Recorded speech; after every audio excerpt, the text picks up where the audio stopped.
All right, so we've got this incredible collection of research on pre-Buddhist archaeology in Upper Tibet. It's like, wow, a whole chapter of Tibetan history we hardly knew existed. It really is remarkable, isn't it? Like, we're suddenly getting these glimpses into this world that existed long before Buddhism arrived. It's like hitting the rewind button, right?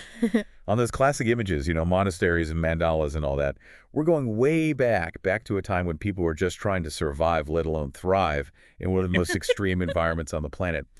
So before we dig into all these amazing discoveries, can you set the stage for us a little bit? What exactly are we talking about when we say Upper Tibet? So picture this. A vast region, northwestern Tibetan plateau, all these towering peaks, these wind-swept plains, and cold, freezing temperatures, even today. It's a place where, even now, survival is no easy feat. Wow, yeah. I mean, just wrapping my head around that, it's hard to imagine not just surviving, but actually building a culture, a way of life in those conditions, especially without all the, modern conveniences we take for granted. What do these archaeological sites tell us about how they did it? How did they manage? Well, the research paints this picture of, honestly, remarkable resourcefulness. They were incredibly adaptable, relying on a mix of things: pastoralism, a bit of agriculture, and definitely hunting.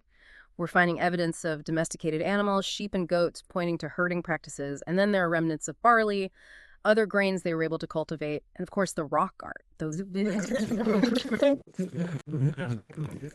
really highlights how important hunting was for them. So it's not like they were just barely scraping by. They were really creating this complex society amidst these crazy challenging conditions.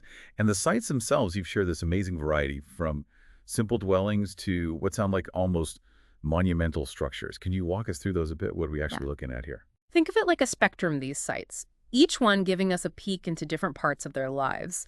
So on one end, you have these residential dwellings. We're talking about remnants of stone houses, some pretty basic, but others surprisingly elaborate, which suggests there were already different social levels within these communities. It's just incredible to picture these ancient families huddled around a fire, trying to stay warm, creating that sense of community in this really harsh landscape. And then, of course, you have the burial sites. Those always speak volumes, don't they? What can we learn from those? The burial sites are so interesting because they are so diverse. We see everything from these simple stone alignments to these elaborate mortuary temple tomb buildings. I mean, those must have taken an incredible amount of effort and resources to construct. Mortuary temple tomb buildings. Wow. Okay. That sounds intense. It is. These structures, some of them quite large, quite complex, they really tell us that death and the afterlife were hugely significant for these people. And the variation in the structures, simple, super elaborate, it could indicate a belief system where your status, even after death, played a role. It's almost like you can see, I don't know, these echoes of those beliefs in later Tibetan Buddhist practices with the emphasis on reincarnation and the afterlife and all that.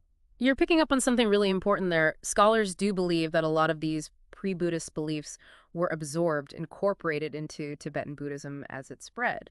It speaks to how adaptable culture is, how it can embrace new ideas, but still hold on to these threads of its past. It's like this cultural tapestry, woven from all these different threads of beliefs and traditions. And speaking of threads, you mentioned rock art earlier, which I always find so immediate, so personal. What kind of stories do these ancient paintings tell? What are we seeing there? The rock art is just captivating. It's like a window into their worldview, their artistic sense. Yeah. We see animals, wild yaks, deer, antelope, often depicted in hunting scenes, which makes sense. But then there are these enigmatic symbols, geometric patterns, and even what appear to be depictions of rituals, possibly shamanistic practices. Shamanism. Okay. Now that really conjures up images, doesn't it? Yeah. This deep connection to the spiritual world, the belief in spirits, and these shamans who could communicate with them. It adds a whole other layer to our understanding of this culture. Absolutely. And the fact that so many of these sites, particularly in Upper Tibet, were relatively undisturbed until, well, fairly recently, it makes these finds even more valuable. It's like this corner of the world was almost frozen in time, and now we're just starting to uncover it piece by piece. Precisely. It makes you wonder what else might be hidden out there, waiting to be discovered. Although, dating these sites accurately, that's a challenge. We don't have written records to go by, so we rely on things like carbon dating, comparing our findings to other Himalayan and Central Asian cultures. It's a puzzle. Every artifact, every rock painting, every structure, it's like a piece of this massive jigsaw puzzle, and we're just starting to put it together. And it's a puzzle worth solving, that's for sure.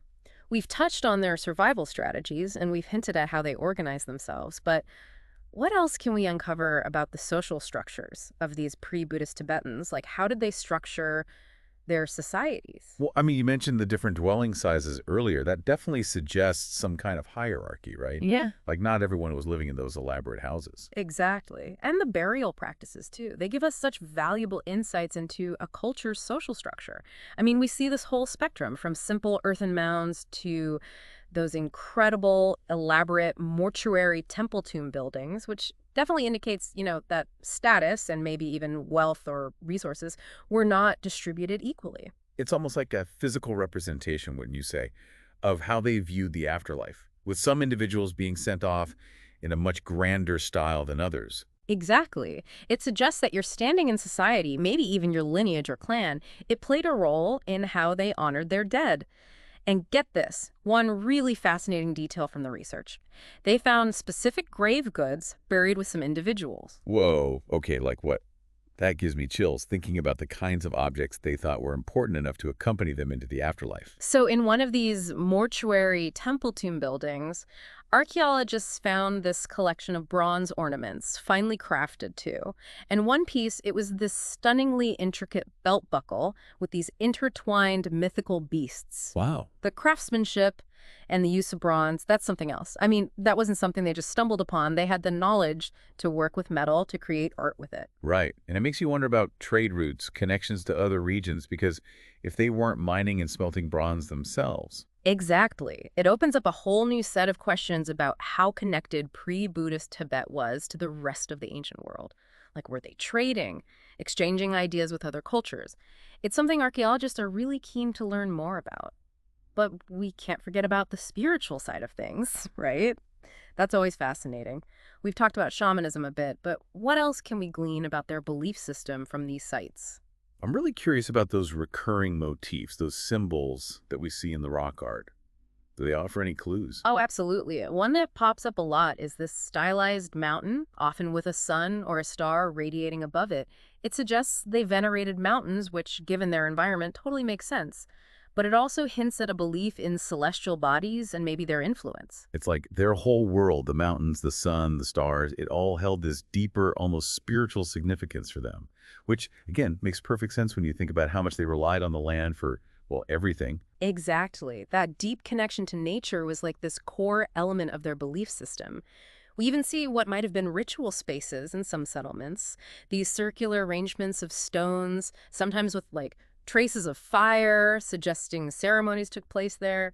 Wow, it's incredible to imagine. It's like stepping back in time, trying to picture their rituals, their prayers, their hopes and fears. It's both humbling and like awe-inspiring at the same time. It really is. And it's a good reminder that these weren't just, names in a history book. These were real people, real lives with their own beliefs and stories, people who felt a profound connection to the world around them. It's amazing, isn't it, how these discoveries really make us rethink what we thought we knew about Tibetan history. It's like we were putting together this puzzle, and suddenly, boom, there's this whole other section we didn't even know was missing. It is a bit like that, isn't it? Like finding a hidden room in an old house. Yeah. And each discovery tells us a bit more about the people who lived there, their artistry, what they believed, how they survived in that challenging environment. Speaking of artistry, those rock art descriptions. Wow. Just the sheer scale of some of those sites and the detail really gets the imagination going. What struck you about their artistic style? The dynamism, for sure. These weren't just, static images. They captured movement, energy, especially those animals, right? There's this life to them, this vibrancy that just, it jumps through time. It really does. Like those yaks and horses, they're almost leaping off the rock face. You can practically hear the hooves pounding. And yet there's this reverence there too for those animals, recognizing how vital they were to their survival, I guess. Absolutely. These animals, they weren't just like a source of food. They were woven into the very fabric of their lives, practically and I think spiritually as well. Which brings us back to the whole shamanism thing, right? Some researchers believe those more abstract symbols, the patterns we see in the rock art, they might actually be connected to shamanistic practices. Like a visual language, maybe? Yeah. For communicating with the spirit world. Right. And when you consider those images alongside those ritual spaces we talked about, it paints a pretty compelling picture, doesn't it?